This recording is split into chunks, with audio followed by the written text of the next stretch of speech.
তোমার পাপ বেশি হতে হতে যদি আকাশে লেগে যায়, আদম সন্তান পাপ আর পাপ, আকাশ জমিন পরিপূর্ণ হয়ে আছে পাপ। ফাস্তাগফিরতানি, এরপরে যদি আমার কাছে ক্ষমা চাও, গাফারতু লাকা, তোমাকে আমি ক্ষমা করে দেবো। ওয়ালা উবালি, আমি পরোয়া করি না তুমি কত বড় পাপী, আমি পরোয়া করি না তুমি কত বড় পাপী।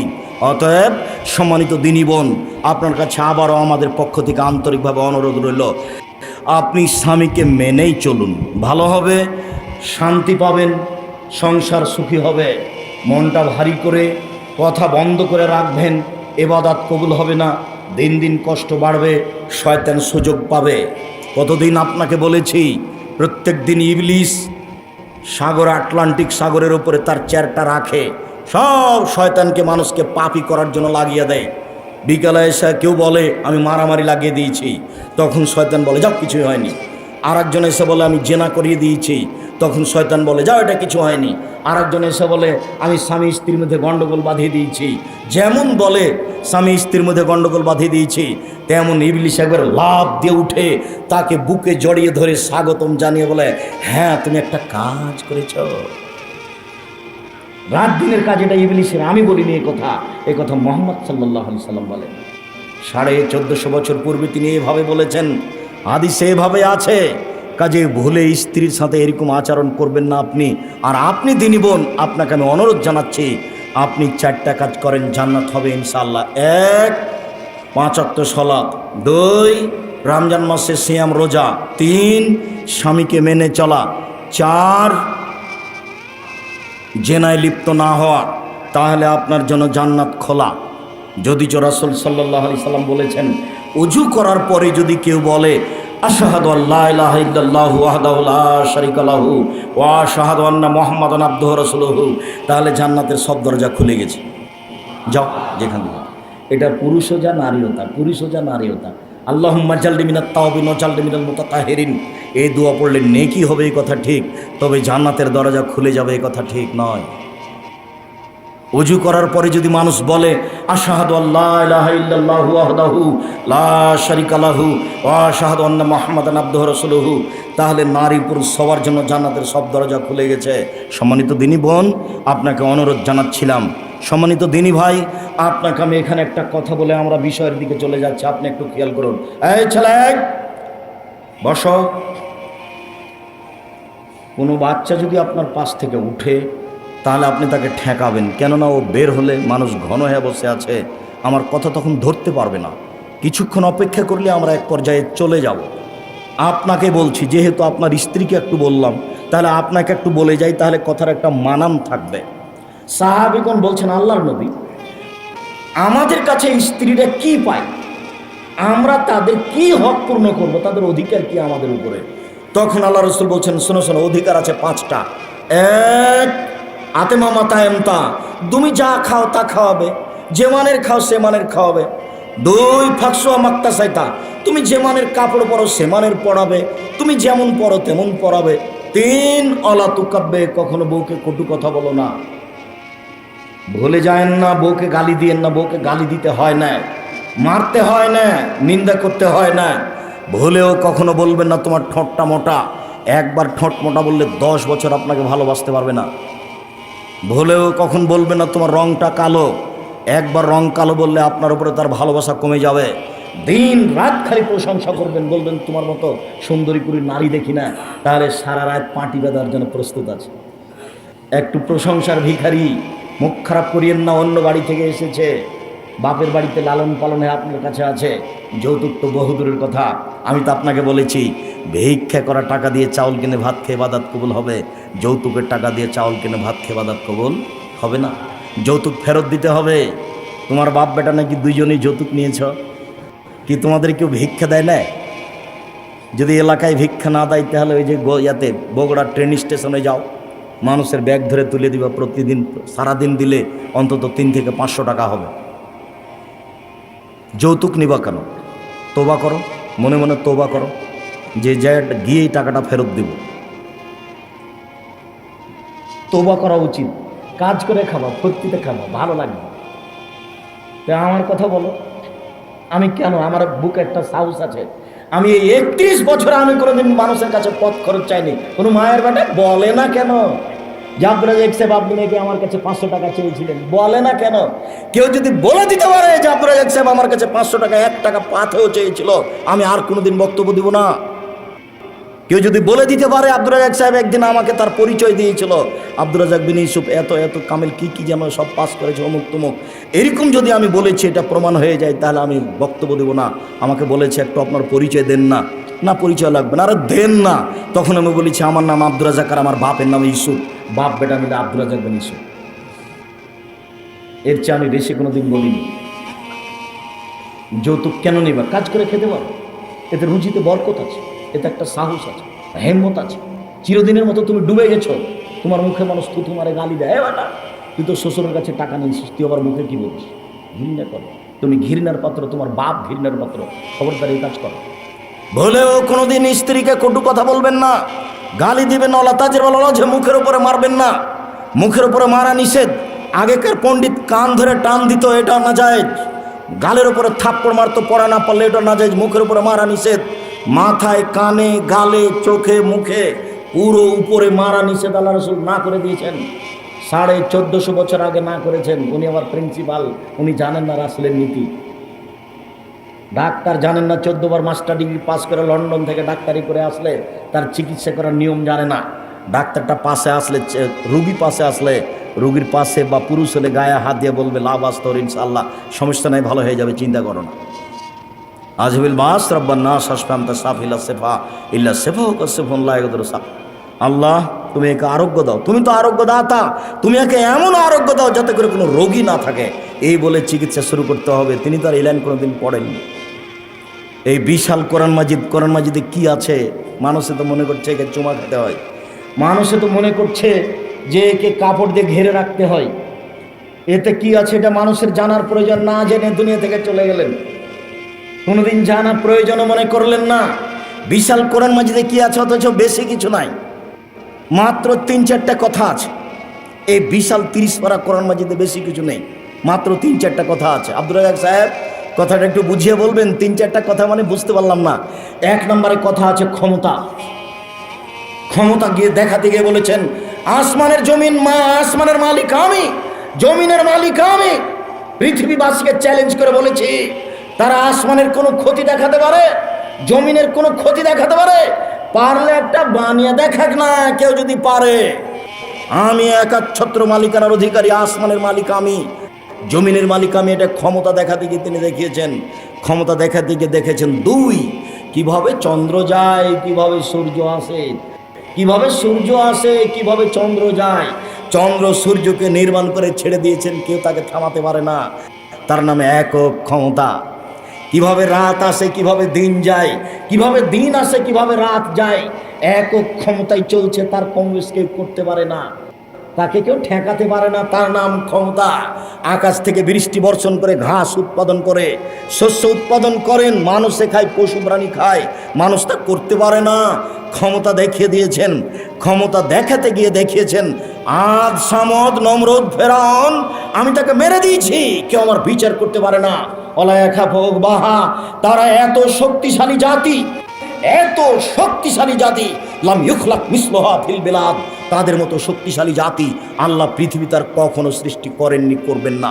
তাদেরকে ধ্বংস করে দিয়েছেন, একাকার করে দিয়েছেন, কেউ বিচার করতে পারে না। তার নাম ক্ষমতা। পুরো কোরআন মাজিদে খালি পাতায় পাতায় ক্ষমতা, পাতায় পাতায় দেখাবেন আসমানের মালিক আল্লাহ, জমিনের মালিক আল্লাহ।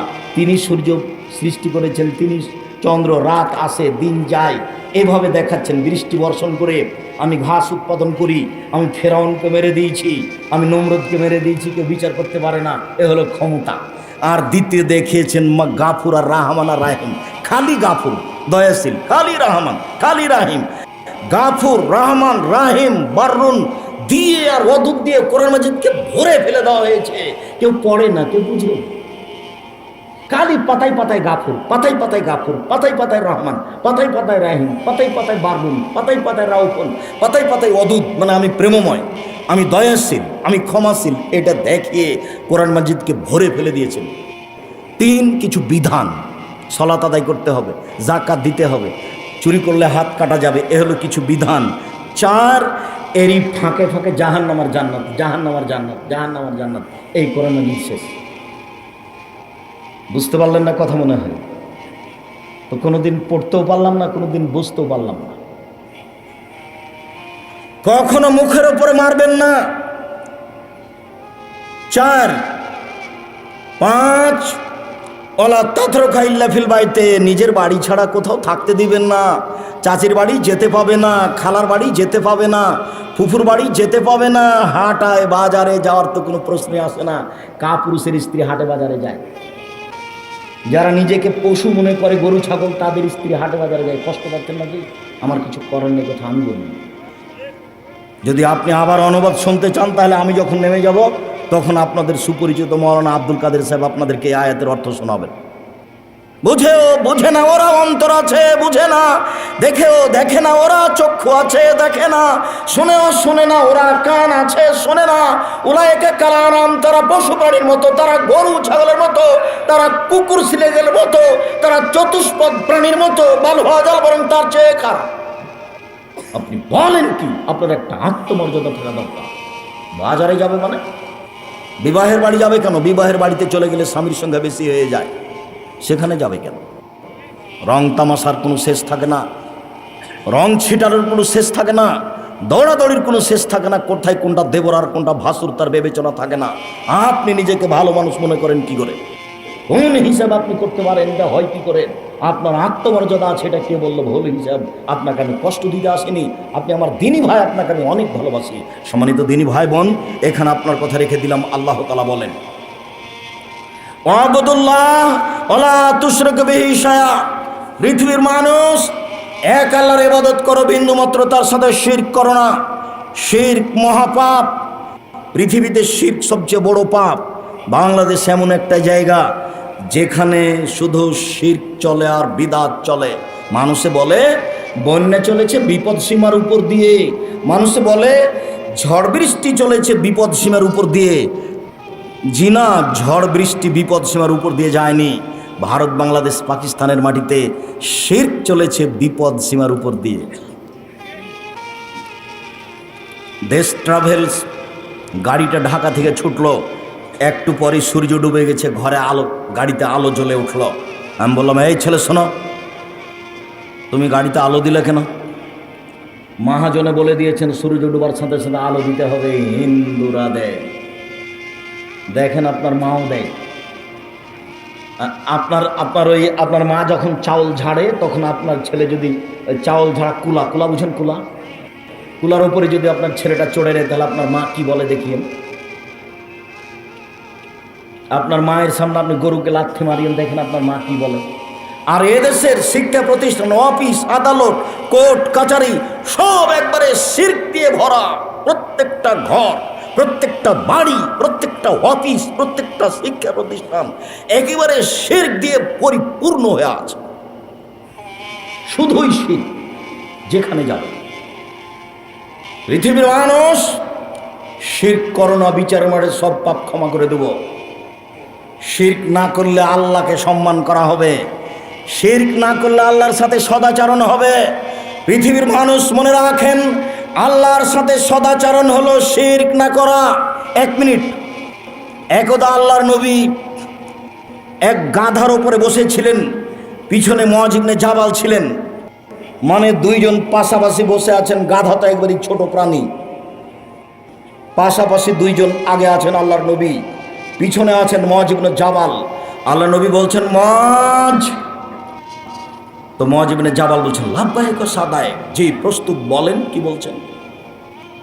তিনি বলছেন মুআয, তো মুআয ইবনে জাবাল বলছেন লাব্বাইক ওয়া সাদাইক, জি প্রস্তুত, বলেন কি বলছেন। আবার বলছেন মুআয, তো মুআয বলছেন লাব্বাইক ওয়া সাদাইক, জি আল্লাহ রাসূল প্রস্তুত, বলেন কি বলছেন।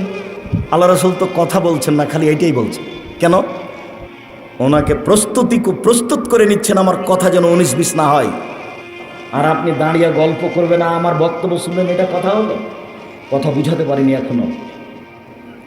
আল্লাহ রাসূল মুআযকে বলছেন মুআয, মুআয কি দূরে আছে? বলেন তো কোথায় আছে?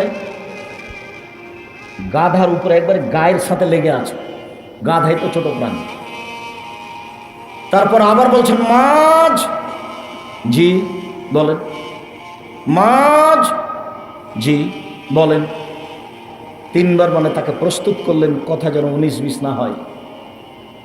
তাই করোনা ভাইরাসকে লক্ষ্য করে আমি বলেছিলাম যে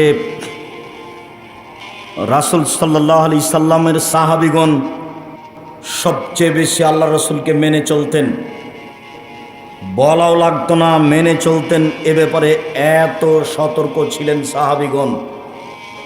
এরপরে বলছেন মজ জি, মজ জি, মজ জি। এত তো বলা লাগে না, কেন এত বললেন? অথচ কত জোরালো অনুসারী ছিলেন, বলা লাগতো না, এমনিতেই। এমনিতেই মানে আব্দুর রাজ্জাক সাহেব একটু ঘটনাটা বলেন তো, এমনিতে কি? আরে শোনেন শোনেন, আল্লাহর নবী একদিন জুতা পায়ে দিয়ে সালাত শুরু করেছেন।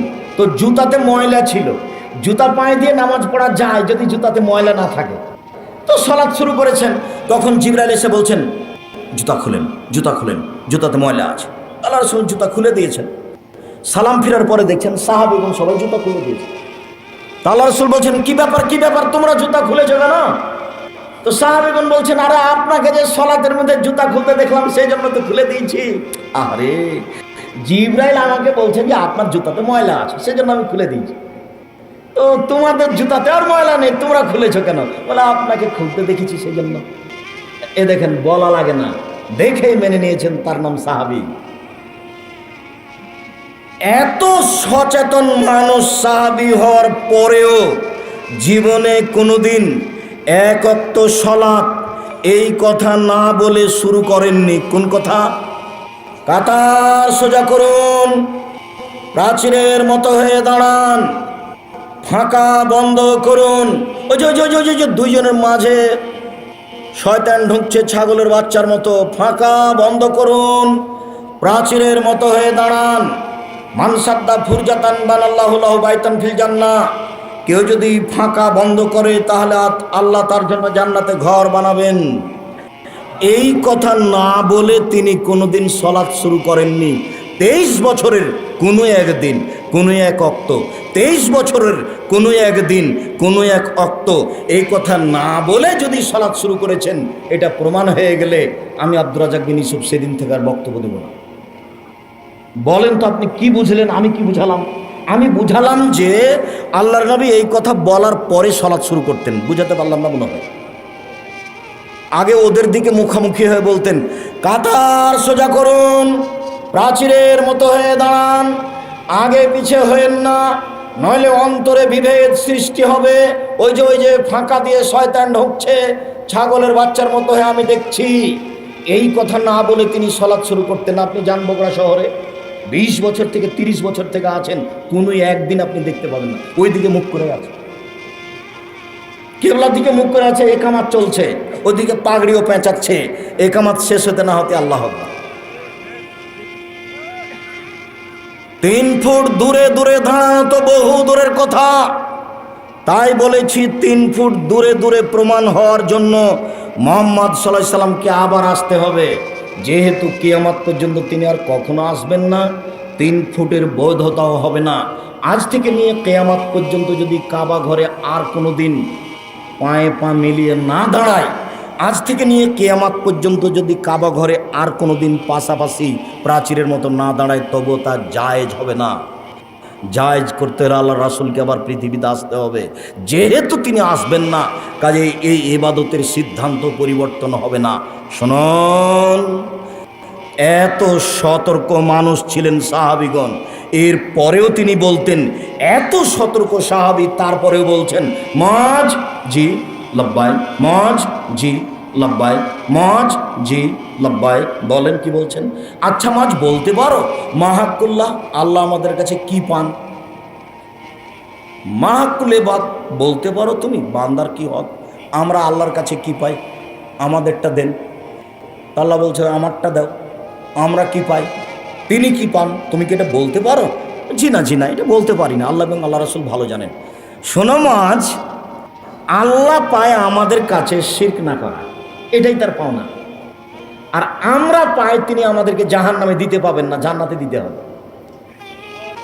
আমরা কি পাই বলেন তো? আমাদের পাওনা কি? জান্নাতে দিতে হবে, উনি জাহান্নামে দিতে পাবেন না, এটা আমাদের পাওনা। আর তার পাওনা কি বলেন তো? শিরক না করা। তারটা আগে না আমাদেরটা আগে? তারটা আগে। যখন শিরক নেই তখনই জান্নাত, যখন শিরক আছে তখনই জাহান্নাম। রাসূল সাল্লাল্লাহু আলাইহি সাল্লাম বলেন, মান মাতা আলা মুশরিক বিল্লাহ ওয়ালা ইশরাকা বিল্লাহ ফাদাখালাল জান্নাহ। কেউ যদি মারা যায় শিরক না করে জান্নাতে চলে গেছে।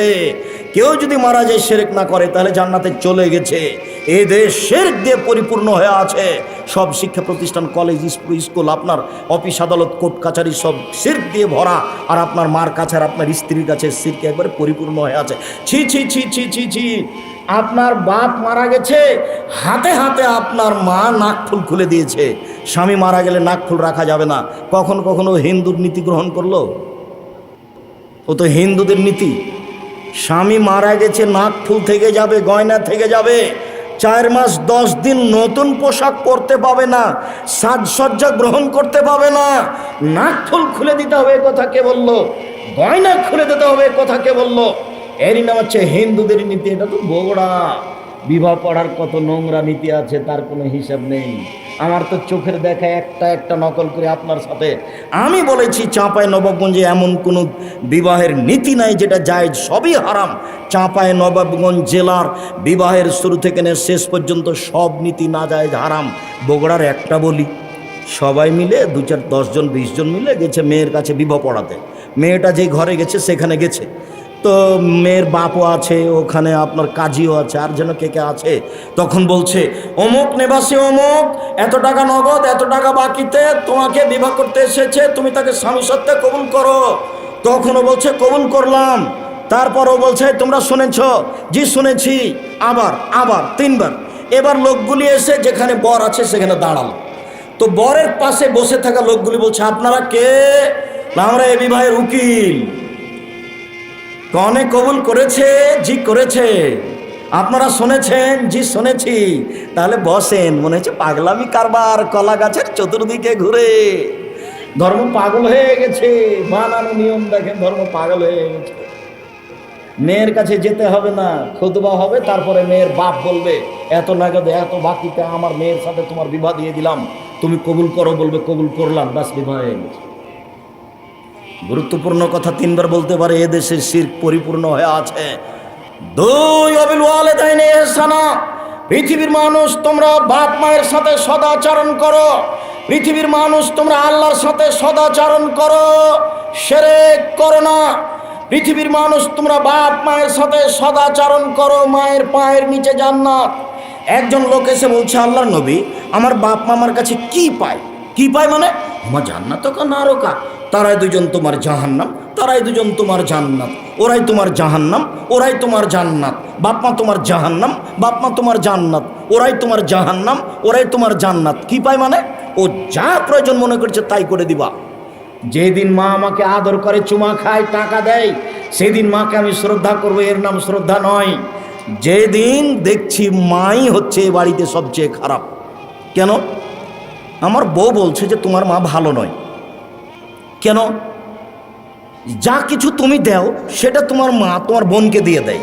তুমি দেখবা, আজকে দেখো এই যে মাছ আমি রান্না করেছি, তোমার বোনের ছেলে খেতে বসেছে আর তোমার ছেলে বসেছে, এবার তোমার মা মাছ তুলে দিবে। দেখো তো দেখলাম যে আমার মা আমার বোনের ছেলেকে বড় মাছটা দিয়ে দিল, ছোট টুকরা আমার ছেলেকে দিল। আমি বুঝলাম ঠিক ঠিক ঠিক, মাটির ওপরে সবচেয়ে খারাপ মানুষ আমার মা। দিয়েছে এ কথাও ঠিক, যা বলছে সবই উল্টা, করছে সবই উল্টা, এ কথাই ঠিক। এরপরেও জীবন বাজি রেখে তাকে মাথার উপরে রাখতে হবে, এ কথাই ঠিক। জীবনে কোনোদিন তার সামনে জোরে কথা বলা যাবে না। 1 মিনিট। রাজশাহীর মেয়র নওদাপাড়াতে এসেছেন, তো ওসি মেয়রের সামনে এভাবে দাঁড়িয়েছে, আমার দিকে দেখেন, এভাবে দাঁড়িয়ে বলছেন, ওসি স্যার কি করবো স্যার? আমি দৃশ্য দেখে অবাক হয়ে গেছি, কিরে এইটা তো বাপ মায়ের সামনে হবে। আল্লাহর নবী বলছেন যে পৃথিবীর মানুষ বাপ মায়ের সাথে নরম করে কথা বলো। পৃথিবীর মানুষ বাপ মায়ের সামনে হাত নিচু করে রাখো। পৃথিবীর মানুষ বাপ মায়ের সামনে জোরে কথা বলো না। পৃথিবীর মানুষ বাপ মায়ের সামনে এরকম শব্দ উচ্চারণ করো না, এটাও না যায়। পৃথিবীর মানুষ তোমরা দিন রাত বলো। আব্দুর রাজ্জাক সাহেব বলেছেন সলাতে সালাম ফিরার পূর্বে বলো রব্বির হামহুমা কামা রব্বায়ানি সাগীরা, হে আমার প্রতিপালক তুমি আমার বাপ মাকে দেখো, বাল্য অবস্থা আমাকে যেভাবে দেখেছিল। দিন রাত বলেন, সলাতে সালাম ফিরার পূর্বে বলেন বাপের জমি জায়গা ভক্ষণ করছি, আরে না হয় বাপের ওরস থেকে এসেই, বাপের পক্ষ থেকে এসেই তার শুক্র কীটে জন্ম নিয়ে আজকে পৃথিবী ভোগ করছি, অতএব তাকে আগে রাখতে হবে, এই কথাই ঠিক। মায়ের পায়ের নিচে জান্নাতে, কথাই ঠিক। বইয়ের কথা মেনে চললে বাপ মায়ের সাথে ভালো আচরণ করা যাবে না, এ কথাই ঠিক। সবার বউ খারাপ, এ কথা ঠিক নয়। এমনটা হতে পারে আপনার স্ত্রী আপনার চেয়ে বেশি আপনার মাকে দেখে, এমনটা হতে পারে। সম্মানিত দিনী বোন, আপনাকে আমি অনুরোধ জানাচ্ছি আপনি আপনার শাশুড়িকে মেনে নেন, ভালো হবে। শাশুড়িকে মেনে নেন। শাশুড়ি যদি মাঝে মধ্যে বলে আল্লাহ আমার বউটা ভালো, তুমি তাকে ভালো, তারাকে ভালো রাখিও, আপনার শাশুড়ির এই কথাটা আপনার জন্য অনেক। আর যদি অগোচরে আপনার শাশুড়ির চোখের পানি বের হয়, আমার বৌমা আমাকে এই কথা বলল, আমার ছেলেটা আমাকে টাকা দিয়ে গেল, যার কারণে আমার বৌমা আমাকে এই কথা বলল, যদি আপনার শাশুড়ির আপনার অগোচরে এক ফোঁটা চোখের পানি ঝরে, এর নাম আশীর্বাদ। আপনার স্বামী কোটি টাকা ইনকাম করলে সংসারে শান্তি হবে না, এই কথাই ঠিক। সম্মানিত দিনী ভাই বোন, বাপ মাকে সাদরে মেনে নিতে হবে, খারাপ লাগলেও তিতে লাগলে, এ কথাই ঠিক। আপনাকে মা কিভাবে লালন পালন করেছে সেটা আপনাকে আমি দেখাতে অক্ষম, তবে আপনার ছেলেটাকে আপনি দেখলে বুঝতে পারবেন আপনার ছেলেটা আপনার কাছে কেমন, তেমন আপনি ছিলেন, তাহলে বোঝা যাবে মা কি জিনিস। আল্লাহ নবী এমনি বলেননি মায়ের পায়ের নিচে জান্নাত, মায়ের পায়ের নিচে কি জান্নাত পড়ে আছে? তার মানে মাকে মেনে চললে জান্নাত, এই কথা রাসূল সাল্লাল্লাহু আলাইহি ওয়াসাল্লাম বললেন। পৃথিবীর মানুষ অবিল ওয়ালিদাইনে ইহসানা ওয়াবিদিল কুরবা, 3 নিকট আত্মীয়র সাথে সদাচরণ করো। বলতে পারেন পৃথিবীতে সবচেয়ে নিকট আত্মীয়কে? পৃথিবীতে নিকট আত্মীয় হচ্ছে ভাই। পৃথিবীতে এর চেয়ে নিকট আত্মীয় কেউ নেই। ভাইয়ের সাথে টিকা কঠিন। 1 নম্বরে সদাচরণ সবচেয়ে কঠিন, বাংলাদেশে আরও কঠিন। সেটা হলো আল্লাহর সাথে সদাচরণ, শিরক না করা। কথায় কথায় শিরক আছে এদেশের মাটিতে। ওই যে আমি কথা বলছি না, টিকটিকি টিকটিক করে উঠলো, ঠিক বলেছি, তাই তো টিকটিকি টিকটিক করলো। আর আপনার যেটা অফিস আদালতের শিক্ষা প্রতিষ্ঠানে, সেটা আমি বলতে চাচ্ছি না, আপনি এটা খুব ভালো জানেন। সম্মানিত দিনী ভাই বোন, 2 বাপ মার সাথে ভালো আচরণ সদাচরণ, 3 ভাইয়ের সাথে ভালো আচরণ সদাচরণ। এইটাও টিকা খুব কঠিন। আমাদের গ্রামে 2 ভাই মারামারি লেগেছিল, ঝগড়া। বিকেলে একটা ঢেঁকি ছিল, কেটে ভাগ করে নিয়েছে। চাঁপাইনবাবগঞ্জের ভাষায় ভাই ভাই ঠাঁই ঠাঁই। সংসার বলতে স্ত্রী ছেলে মেয়ে, এই 3 জনের নাম সংসার। 3 জনের উপরে যে আছে সে সংসারের উপরে, তার নাম বাপ মা। ভাই এই সংসারে ঢুকবে না, ভাই হচ্ছে ভিন্ন সংসার। 2 ভাই চাকরি করে, কোনোদিন কেউ কারো টাকা দেয় না, তবে ঈদের দিন এসে বলে আব্বা আমি দিলাম 5, ভাই দিল 5, আপনি দেন 5, 15,000 একটা গরু কুরবানি। আব্বা এভাবে ভালো হয় তো? জি না, এভাবে ভালো হয় না, ভাগে কুরবানি হবে না, এই কথাই ঠিক।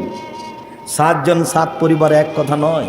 সম্মানিত দিনী ভাই বোন শুনুন, পৃথিবীতে 3য় স্থান হচ্ছে সদাচরণের। ভাই ভাই ভুলে স্ত্রীর সাথে সাথ দিয়ে ভাইয়ের সাথে খারাপ আচরণ করবেন না। এই ছেলে, তোমার বাপ ছোট, তোমার চাচা বড়, তোমার জ্যাঠো বড়, তোমার বাপ চাচার মধ্যে গন্ডগোল আছে, তোমার বাপকে বলে দিও তোমার বাপ ছোট।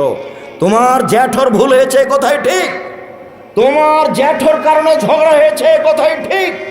এরপরে যেন 24 ঘন্টা পার না হয়, তোমার বাপ যেন তোমার চাচার হাত ধরে ক্ষমা নেয়, ভাই আমার বাপ ভুল হয়েছে, মাফ করবেন, এই কথা তোমার বাপকে বলতে হবে। তোমার বাপ ছোট, তোমার জ্যাঠো বড়।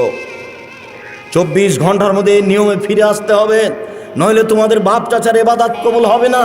এই ছেলে তোমাকে বলছি, তোমার মা ছোট আর তোমার চাচি বড়, তোমার চাচির কারণে বাড়িতে ঝগড়া হয়েছে, এই কথাই ঠিক। এরপরে বলছি তোমার মা যেন আজকেই তোমার চাচির হাত ধরে ক্ষমা নেয়, আপা ভুল হয়েছে, যা হয়েছে হয়েছে, আমরা একসাথে থাকবো, একসাথে চলবো, এক মায়ের মেয়ের মতো থাকবো, এই কথা যেন তোমার মা বলে, জরুরি। উপস্থিত বৈঠকের দিনই মুসলিম বোন, আপনাকে বলছি আপনি আপনার জায়ের সাথে আজকেই চলতে শিখুন, এরই নাম সদাচরণ। আপনি আপনার জায়ের হাত ধরে ক্ষমা নেন, 24 ঘন্টা পার হওয়ার সুযোগ নেই, আজকেই নিতে হবে, তার নাম সদাচরণ। ভাই ভাই, এরপরে আল্লাহ তাআলা বলেন অবেদিল কুরবা ওয়াল ইয়াতামা, এতিমের সাথে সদাচরণ। সম্মানিত দিনী ভাই বোন, খুব গুরুত্বপূর্ণ অংশে এসেছি। এতিম, যেই এতিমের সদাচরণের ফলাফল জান্নাত। রাসূল সাল্লাল্লাহু আলাইহি সাল্লাম বলেন, পৃথিবীর মানুষ শোনো, কাফিরুল ইয়াতিম ওয়াল আনা, যে ব্যক্তি এতিমের লালন পালন করে সে আর আমি জান্নাতে একসাথে থাকবো। দেখো দেখো তোকে এইভাবে এইভাবে তর্জনী আর মধ্যমাতে ইশারা করে দেখালেন।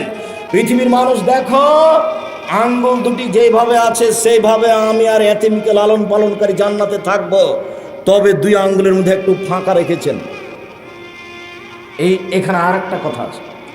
আল্লাহ রাসূল বলেন, কেউ যদি দুইটা মেয়ের লালন পালন করে, বেটি দুইটা হয়েছে সেজন্য মন ভারী হয়েছে, কিয়ামতের লক্ষণ। একটা বেটি হয়েছে সেজন্য মন ভারী হয়েছে, বেটা হলে খুব ভালো লাগতো, বেটা যে পেটে ছুরিকে চলে যাবে। একটা মানে আরো বদ, দুইটা মানে একটু কম বদ, 5-7টা মানে একটু তার চেয়ে কম বদ। আর দুইটা একটা ছেলে নিয়ে কি করবেন? ছেলে যত বেশি হবে তত ইহকালে ভালো, পরকালে ভালো। 10-12টা হলে তো 2-1টা মারা যাবে, আর 2-1টা যদি মারা যায় ছোট অবস্থায়, তাহলে আপনি জান্নাত চলে গেছেন। কেন? এমন তুমুল ঝগড়া লাগিয়ে দিবে আল্লাহর সাথে, আমার বাপকে আগে জান্নাতে দিতে হবে, তারপরে যতক্ষণ পর্যন্ত আপনার জন্য জান্নাত ঘোষণা না হবে ততক্ষণ পর্যন্ত এই ছেলে ছাড়বে না। তো আপনার ছেলে এই তো মাত্র 2টা, কয়টা মরে আর কয়টা থাকে? যার জন্য উপস্থিত বৈঠকের মুসলিম বোন, 2টা বাচ্চা খুব খুশি হয়েছেন, ভালো করে পড়াশোনা শিখাবো। আরে আপনার স্বামীরা 5 ভাই, আপনার শ্বশুর দিন মজুরি করে খাতো, 5 ভাই এখন চাকরি করে, ভালো ভালো চাকরি করে, আর আপনার 2টা বেটা খালি শয়তান, দিন রাত টিভি নিয়ে বসে থাকে, মোবাইল নিয়ে বসে থাকে, বেটি ছেলের পিছে পিছে করে। দেখেন আপনি কি দেখাতে চাচ্ছেন? এগুলো ভুল হিসাব। ছেলে মেয়ে বেশি নেন, বরকত বেশি হবে। ছেলে মেয়ে বেশি নেন, শান্তি বেশি হবে। ছেলে মেয়ে বেশি নেন, বিচারের মাঠে পার হয়ে যাবেন। সম্মানিত দিনী ভাই বোন, যেটা বলছিলেন সেটা দেখেন। কারো যদি 2টা মেয়ে থাকে, আর ও যদি 2টা মেয়ের লালন পালন করে, তাহলে জান্নাতে আমি আর সে ব্যক্তি এইভাবে থাকবো। তখন তর্জনী আর মধ্যমা জমা করে দেখালেন, দেখো দেখো, তখন এই আঙ্গুলের মধ্যে ফাঁক রাখলেন না, তখন জমা করে দিলেন। তাহলে এতিমের চেয়ে মেয়ের লালন পালন বেশি দাম। বুঝাতে পারিনি কথা? সম্মানিত দিনী ভাই বোন, এতিমের সাথে ভালো আচরণ করুন। রাসূল সাল্লাল্লাহু আলাইহি সাল্লামের কাছে একটা লোক আসলো, ফাশাকাইলান নবী সাল্লাল্লাহু আলাইহি সাল্লাম কাসওয়াতা কালবিহি, তার অন্তর খুব শক্ত। তার অভিযোগ করলো, আল্লাহর নবী, ভিক্ষুক ভিক্ষা চাইলে দিতে মন চায় না, অন্তর খুব শক্ত, একটু কান্নাকাটি, চোখের পানি আসে না, অন্তর খুব শক্ত। আল্লাহর নবী, এই ছেলে ঘুমাচ্ছ নাকি? শোনো, তুমি সেদিনের কথা তোমার মনে আছে? আমি বলেছিলাম তোমার মাকে বলে দিও, আম্মা আমি যখন বাড়ি থেকে বের হবো তখন আমার পকেটে কিছু খুচরা টাকা দিয়েন, 10 টাকা 5 টাকা দিবেন, 200 100, যত ফকির আসবে আমি তাকে সবকে দিব, 5 টাকা 10 টাকা করে দিতে থাকবো। আম্মা, আমার পকেটে 500 টাকা নোট থাকে, ফকির আসে তখন আমি বলি মাপ কর। তা আমি ফকিরের কাছে কত মাপ চাই আম্মা? আপনাকে বলছি, আপনার স্ত্রীকে বলে দিয়েন, এই শোনো, আমি যখন বাড়ি থেকে বের হবো তখন ব্যাগে পকেটে কিছু খুচরা টাকা দিও। সব সময় পকেটে গোটা টাকা থাকে, ফকিরকে দিতে পারি না, খালি বলি মাপ করো।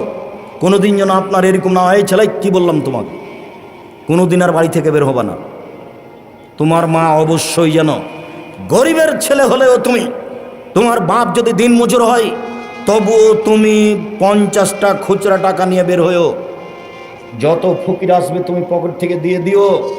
আপনাকে বলছি, ধনী মানুষ আপনি, 500 1000 টাকা 20 টাকা 10 টাকা নোট নিয়ে বের হবেন, যত ফকির আসবে কাউকে ফিরিয়ে দিবেন না, কারোর কাছে ক্ষমা চাইবেন না, সবাইকে 5 টাকা 10 টাকা করে দিতে থাকবেন। এর ফলাফল একটু পরে বলছি। এইখানে এইটুকু বলে রাখলাম, আল্লাহর নবী আমার অন্তরটা খুব শক্ত, কি করি? তখন আল্লাহ রাসূল বলছেন, শোনো শোনো শোনো শোনো, আমি তোমাকে দুটা কাজ শিখিয়ে দিচ্ছি। এক, আতিমিল মিসকিন, দুস্থ গরিব ফকির মানুষকে খেতে দাও। দুই, অমসার আসাল এতিম, এতিমের মাথায় হাত বোলাও, ইয়ারিক্য কালবক, তাহলে তোমার অন্তর নরম হয়ে যাবে। মনে থাকবে কি? দুইটা কাজে অন্তর নরম হবে। এক,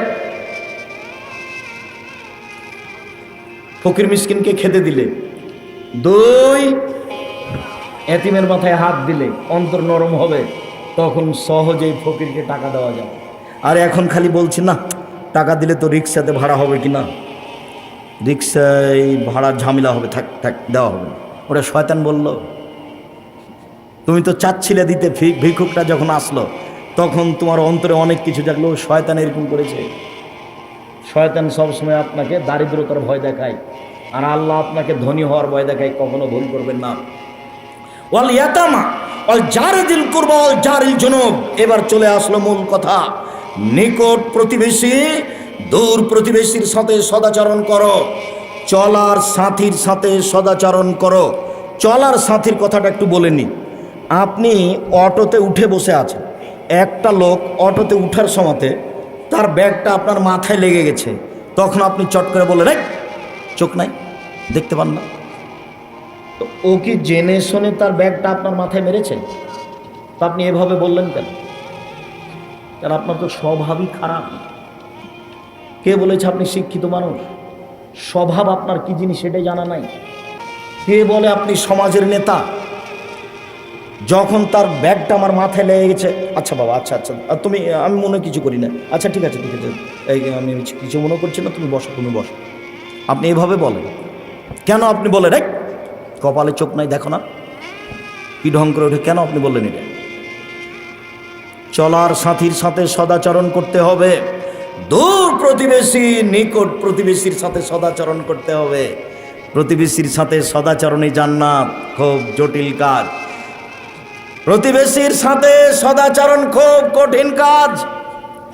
রাসূল সাল্লাল্লাহু আলাইহি ওয়াসাল্লাম বললেন, আউয়ালু খাসমানি ইয়াউমাল কিয়ামা জারানে, বিচারের মাঠে প্রথম বিচার হবে দুই প্রতিবেশী। আব্দুর রাজ্জাক সাহেব, থামেন থামেন থামেন।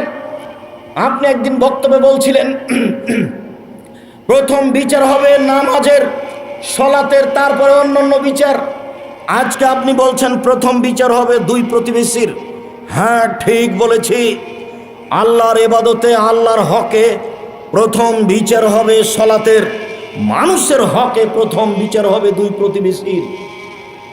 প্রতিবেশীর হক নষ্ট করেছে যে, সে জান্নাতে যাবে না। প্রতিবেশীর হক নষ্ট করেছে যে, সে জান্নাতে যাবে না। আব্দুর রাজ্জাক সাহেব, প্রতিবেশীর হক কি একটু বুঝিয়ে বলবেন? হ্যাঁ বলি। বলেন তো দেখি।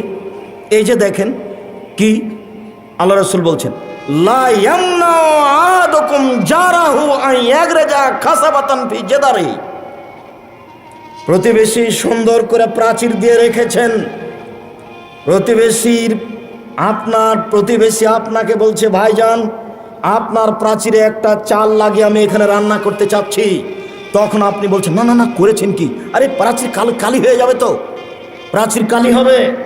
আপনি প্রতিবেশীর হক নষ্ট করলেন, আর রাসূল না করেছেন। প্রতিবেশী আপনার প্রাচীরে একটা কাঁটা মেরে রশি বেঁধে দিয়ে কাপড় শুকাতে চাচ্ছে, আপনি বললেন না, দেওয়াল নষ্ট হবে, কাঁটা মারতে পাবেন না। কাঁটা মারলে দেওয়ালের ক্ষতি হবে, এই কথাই ঠিক। আল্লাহর নবী নিষেধ করেছেন যে তুমি ওকে কাঁটা মারতে নিষেধ করতে পাবা না, এই কথাই ঠিক। হাদিস বুখারী মুসলিম। আমি বুঝাতে পারিনি মনে হয়। কথাটা কি আবার বলবো? প্রতিবেশী আপনার প্রাচীরে কাঁটা মেরে রশি বেঁধে কাপড় শুকাবে, দেওয়ালের যদি ক্ষতি হয়ে দেওয়াল পড়ে যায় তো আপনি নিষেধ করতে পারবেন না। প্রতিবেশী আপনার প্রাচীরের টিন লাগিয়ে নিচে ভাত রান্না করবে, ওর দিকে কালি আপনার দেওয়ালে লেগে একবারে কালো হয়ে যাক, আপনি নিষেধ করতে পাবেন না। আমি যদি বুঝাতে না পারি, আমি অক্ষম। রাসূল সাল্লাল্লাহু আলাইহি সাল্লাম বললেন, আল্লাহে লা ইউমিনু, আল্লাহর কসম সে ব্যক্তি মুমিন নয়। আল্লাহে লা ইউমিনু, আল্লাহর কসম সে ব্যক্তি মুমিন নয়।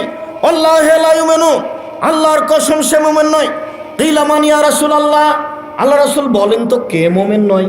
তখন আল্লাহ রাসূল বলছেন মাল্লা ইয়ামান জারহু বায়াকাহু, যে তার প্রতিবেশীকে নিরাপদে রাখে না সে মুমিন নয়। রাসূল সাল্লাল্লাহু আলাইহি সাল্লাম বলেন লা ইয়াদখুলুল জান্নাতা মান লা ইয়ামান জারহু বায়াকাহু, যার প্রতিবেশী নিরাপদে থাকে না ও জান্নাতে যাবে না। যার প্রতিবেশী তার থেকে নিরাপদে থাকে না ও জান্নাতে যাবে না। আবু হুরায়রা রাদিয়াল্লাহু তাআলা আনহু বলেন রাসূল সাল্লাল্লাহু আলাইহি সাল্লাম বলেছেন মান কানা ইউমিনু বিল্লাহি ওয়াল ইয়াউমিল আখির ফালা ইউযি জারাহু, যে আল্লাহকে বিশ্বাস করে, যে পরকালকে বিশ্বাস করে, সে যেন প্রতিবেশীকে কষ্ট না দেয়। যে আল্লাহকে বিশ্বাস করে, যে পরকালকে বিশ্বাস করে, সে যেন প্রতিবেশীকে কষ্ট না দেয়। রাসূল সাল্লাল্লাহু আলাইহি সাল্লাম বলছেন লাইসাল মুমিন আল্লাযী ইয়াসবাউ জারু যায়, সে ব্যক্তি মুমিন নয়, সে ব্যক্তি মুমিন নয়, সে ব্যক্তি মুমিন নয় যার প্রতিবেশী ক্ষুধার্ত বিপদে আছে, খোঁজ খবর নিল না, নিজে খায় থাকে আহাল পরিবার নিয়ে, সে ব্যক্তি মুমিন নয়। সম্মানিত দিনী ভাই বোন, রাসূল সাল্লাল্লাহু আলাইহি সাল্লাম বলেন লা ইয়াজালু জিবরাইল ইউসিনি ফিল জারে, জিবরাইল যখনই আসেন তখনই বলেন প্রতিবেশীর সাথে সদাচরণ করুন। জিবরাইল যখনই আসেন তখনই আমাকে বলেন মুহাম্মদ প্রতিবেশীর সাথে সদাচরণ করুন। জিবরাইল যখনই আসেন তখনই আমাকে বলেন মুহাম্মদ সদাচরণ করুন প্রতিবেশীর সাথে। বলার গতি দেখে মনে হচ্ছে জানান তো আয়ান সাইওয়ার রেসহু, আরে কখন এসে বলবেন যে ওকে জমির ভাগ দিয়ে দাও? বলার গতি দেখে কেমন মনে হচ্ছে? কখন এসে জিবরাইল বললেন যে তোমার ভাই তো জমির ভাগ পাবে, তোমার প্রতিবেশীকে দিয়ে দাও? বলার ভাবখান দেখে মনে হচ্ছে। কি দিয়ে আপনাকে আমি বুঝাই? একটা লোক এসে বলছে আল্লাহ রাসূল কাইফানি আলামার আশা তো ও আহসান্ত, আমি কি দিয়ে বুঝবো আমি ভালো মানুষ? আমি যে ভালো মানুষ তা কি দিয়ে বুঝবো? আমি যে খারাপ মানুষ তা কি দিয়ে বুঝবো? আমি যে ভালো মানুষ তা কি দিয়ে বুঝবো? আমি যে খারাপ মানুষ তা কি দিয়ে বুঝবো? আরে কি দিয়ে বুঝবো মানে এ যা স্বামী তামিং জিরানে কাইয়া কুলুনান তাহাসান্তা ফাঁকা তাহাসান্তা, যখন তোমার প্রতিবেশী থেকে শুনবা তুমি ভালো তখন তুমি ভালো, যখন তোমার প্রতিবেশী বলবে তুমি ভালো তখন তুমি ভালো। ওই যা স্বামী তামিনু আসাতা ফাঁকা আসাতা, আর যখন তোমার প্রতিবেশী বলবে খারাপ তখন তুমি খারাপ, আর যখন তোমার প্রতিবেশী বলবে তুমি খারাপ তখন তুমি খারাপ। মেনে না, আমার তো কিছু করার নেই, এগুলো তো সব অনুবাদ। 1450 বছর পূর্বে রাসূল সাল্লাল্লাহু আলাইহি ওয়াসাল্লাম মুখ দিয়ে এইভাবে বলেছেন, আমি এইভাবে আপনাকে অনুবাদ করে শোনাচ্ছি। রাসূল সাল্লাল্লাহু আলাইহি ওয়াসাল্লাম বলেন চারটা জিনিস আছে যার সুখময় জীবন তার, চারটা জিনিস আছে যার সুখময় জীবন তার, চারটা জিনিস নাই যার ধ্বংসাত্মক জীবন তার, চারটা জিনিস নাই যার ধ্বংসাত্মক জীবন তার, চারটা জিনিস নাই যার ধ্বংসাত্মক জীবন তার, চারটা জিনিস আছে যার সুখময় জীবন তার। এক, আল জারুস সালেহ, ভালো প্রতিবেশী। ভালো প্রতিবেশী ভালো। দুই, আলমারাতুস সালেহ, ভালো স্ত্রী। ভালো স্ত্রী কি জিনিস এই মুহূর্তে আপনাকে আমি বোঝাতে অক্ষম। হেসে কথা বলে যে সেই ভালো স্ত্রী। স্বামী না থাকলে মোবাইলে কারোর সাথে গল্প করে না, সে হলো ভালো স্ত্রী। হেসে কথা বলে যে সেই হলো ভালো স্ত্রী। স্বামী না থাকলে কারোর সাথে গল্প করে না, সে হলো ভালো স্ত্রী। আদেশ যা করে তাই পালন করে, তার নাম ভালো স্ত্রী। তিনটা গুণের ভিত্তিতে স্ত্রী ভালো হতে পারে। তিনটা গুণের ভিত্তিতে স্ত্রী ভালো হতে পারে। এক, তার সাথে কথা বললে হাসি মুখে বলে। দুই, আদেশ করলে পালন করে। আদেশ করতে হয়, আদেশ করবেন, নিজে নিজে কাজ করবেন না।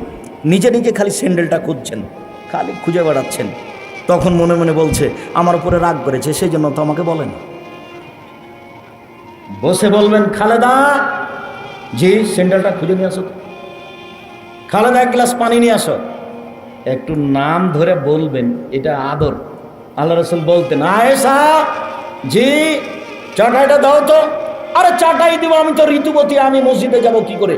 আরে মসজিদে যাওয়া কি করে মানে? হাজ কি তোমার হাতে লেগে আছে নাকি? যাও যাও মসজিদে যাও, চাটাই নিয়ে আমি সালাত আদায় করবো। আয়েশা জি ছুরিটা দাও তো, গরু জবাই করবো, ছাগল জবাই করবো, ভেড়া ধারালো করে নিয়ে আসো। এ দেখেন কথায় কথায় আল্লাহ রাসূল আয়েশার নাম উল্লেখ করে বলছে। স্ত্রীর নাম ধরে বলতে হবে, সংসার সুখী হবে। নইলে বড় ছেলের নামে বলতে হবে, ওমা মারিয়াম, ওমা আহমদ, আহমদের মা শোনো, ওমা আহমদ, খালেদা শোনো, এক গ্লাস পানি নিয়ে আসো। খালেদা জামাটা কোথায় একটু দেখো তো। মুখখান ভারী করে নিজে নিজে খুঁজবেন, হাসি মুখে খুঁজবেন, সংসার সুন্দর হবে। ওর আপনার শান্তি তৃপ্তির জন্য ওকে সৃষ্টি করা হয়েছে। কেন তাকে মারেন, তাকে কেন গালি দেন, তার সাথে আপনার এরকম খারাপ আচরণ কেন? সম্মানিত দিনী ভাই বোন, রাসূল সাল্লাল্লাহু আলাইহি সাল্লাম যেভাবে বললেন, সুখময় জীবন তার চারটা জিনিস আছে যার, 2 ভালো স্ত্রী, 3 আলমার কাবুল হানি, একটা ভালো গাড়ি। যদি সাইকেল একটা থাকে ভালো, সেটাও ভালো, আর যদি বারবার চেন পড়ে তাহলে সেটা খারাপ।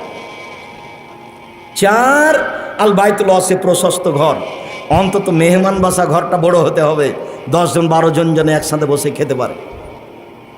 মেহমানের ঘরটা বড় হতে হবে, সবাই আপনার বাড়িতে এসে খাবে, আপনি খাবেন, আপনার বউ খাবে, আপনার ভাগ্নে খাবে, আপনার ভাগ্নি খাবে, আপনার বোন খাবে, আপনার দুলাভাই খাবে, আপনার বাপের যত বন্ধু বান্ধব আছে সবাই খাবে। স্ত্রী মন খারাপ করবে এটা আপনি দেখবেন না, আপনাকে ফিরে যেতে হবে আপনার বাপের স্বভাবে, আর আপনার স্ত্রীকে ফিরে যেতে হবে আপনার মায়ের স্বভাবে। এই ছেলে, তোমার মা 16 জন মানুষের ভাত রান্না করত, তোমরা হচ্ছ 10 ভাই বোন, 2 জন কিষান কামলা 12, 2 জন ফকির ধরে নিয়ে এসেছে 14, তোমার বাপ মা 16 জন মানুষের ভাত রান্না করতো, তোমার মা ঢেঁকিতে ধান ভেঙে, কোনো দিন সমস্যা হয়নি। তোমার বাপ যখন মসজিদ থেকে বের হতো রাত এশার সালাতের পরে, তখন মসজিদের ডান দিকে লক্ষ্য করে দেখতো একটা মুরব্বি। যে মুরব্বি কে, বাড়ি কোথায়? ফরিদপুর ভাঙা। খেয়েছেন? জি না, আমার সাথে চলেন। তা আপনার মা কোনো সমস্যা মনে করেনি। আর আপনি যদি এখন রাত এসার পরে একটা মেহমান নিয়ে যান, খালেদা জি একটা মেহমান আছে, একটু উঠো তো, আর একবারে খেপে লাল, হ্যাঁ তুমি রাতে মেহমান নিয়ে আসো, ঝামেলা পাকাও। এই কথা যদি আপনার মা শুনে নেয়, 80 বছর বয়স ওই ঘরে বসে আছে, তাড়াহুড়া করে উঠে আসবে, থাক বেটা, থাক বেটা, থাক বেটা, বৌমাকে উঠাস না বেটা, আমি ঠিক করে দিচ্ছি, আমি গরম করে দিচ্ছি তরকারি, তুই দে ছেলেকে খেতে, মেহমানকে খেতে দে। আপনার স্ত্রীকে আপনার মায়ের স্বভাবে ফিরে যেতে হবে, যেতেই হবে। আপনার স্ত্রীকে আমি তালাক দিতে বলিনি, তবে স্বভাব পরিবর্তন না হলে তালাক দিতে হবে, এই কথাই ঠিক। 150 চাউল আপনার স্ত্রী রান্না করতে পাবে না, আপনার মা রান্না করতো 3 কেজি, 2 কেজি, 1.5 কেজি, আপনার স্ত্রী রান্না করবে অন্তত 1 কেজি। আপনি খাবেন, আপনার স্ত্রী খাবে, ছেলে মেয়ে খাবে, ফকির খাবে, কিষান খাবে, রাতে গরুতে খাবে। কেন 150 চাউল রান্না করলো? দুপুরে মেহমান এসেছে, তখন বলছে আপনার স্ত্রী, মাত্র 150 চাউল রান্না করেছি, মেহমানকে দিলে তো শেষ হয়ে যাবে, কি করবে তাহলে? চানাচুর বিস্কুট দেবি, দেখে দেবি, দেখে। এই নোংরা নীতি ত্যাগ করতে হবে, মায়ের স্বভাবে ফিরে যেতে হবে, যেতেই হবে। 4টা জিনিস আছে যার, সুখময় জীবন তার। মেহমানখানা বৈঠক বড় যার, সুখময় জীবন তার। বাহনটা ভালো যার, সুখময় জীবন তার। স্ত্রী ভালো যার, সুখময় জীবন তার। প্রতিবেশী ভালো যার, সুখময় জীবন তার। দক্ষজনক জীবন, প্রতিবেশী খারাপ যার। কিভাবে? আপনার বাচ্চাটা এভাবে পানি চালিয়ে দিয়েছে ভাত খাওয়ার পরে, পানিটা যে প্রতিবেশীর দেওয়ালে লেগে গেছে, এই যে লেগে গেল, একবারে মনে হচ্ছে যে প্রতিবেশীর মহিলাটা বস্তির মহিলা, কি যে মুখে আসে, আর কিছু বাধা নাই, খালি বলছে। ভালো নয়। প্রতিবেশীর ছাগলে আপনার সিম গাছ কেটে দিয়েছে, কথাই ঠিক, আপনার স্ত্রী মুখ খুলতে পাবে না। এই মেয়ে শুনুন, উপস্থিত বৈঠকের দিনই মুসলিম বোন, আপনাকে বলছি, প্রতিবেশীর ছাগলে আপনার সিম গাছ খেয়ে নিয়েছে, কথাই ঠিক, আপনি মুখ খুলতে পাবেন না, ধৈর্য ধারণ করুন। তার নাম প্রতিবেশীকে মূল্যায়ন করা। সম্মানিত দিনী ভাই বোন, আমরা আলোচনার এই শেষ পর্যায়ে এসে বলছি, আল্লাহ নবীকে বলা হল, আল্লাহ রাসূল অমুক মালায় ছেলে বসো, আমি তো নিজেই শেষ করব। তুমি কি করে বুঝলে যে আমি দোয়া পড়ে ফেলেছি? আমি তো দোয়া পড়ে ফেলিনি। বক্তব্যের শেষ কথাটাই সবচেয়ে গুরুত্বপূর্ণ কথা। আল্লাহ রাসূলকে বলা হলো, আল্লাহ নবী অমুক মহিলা বেশি বেশি সলাত আদায় করে, বেশি বেশি সিয়াম পালন করে, রোজা থাকে, বেশি বেশি দান খায়রাত করে, তবে ও মুখে প্রতিবেশীকে কষ্ট দেয়। তখন আল্লাহ রাসূল বলেন, হে ফিন্নার, ও জাহান্নামে যাবে। তাহাজ্জুদের বিনিময় জাহান্নাম, নামাজের বিনিময় জাহান্নাম, দান খায়রাতের বিনিময় জাহান্নাম। মুখ খারাপের কারণে আল্লাহর নবী অমুক মহিলা কম কম সালাত আদায় করে, কম কম সিয়াম পালন করে, কম কম দান খায়রাত করে, তবে মুখ খান ভালো, আল্লাহ রাসূল বললেন সে জান্নাতে যাবে।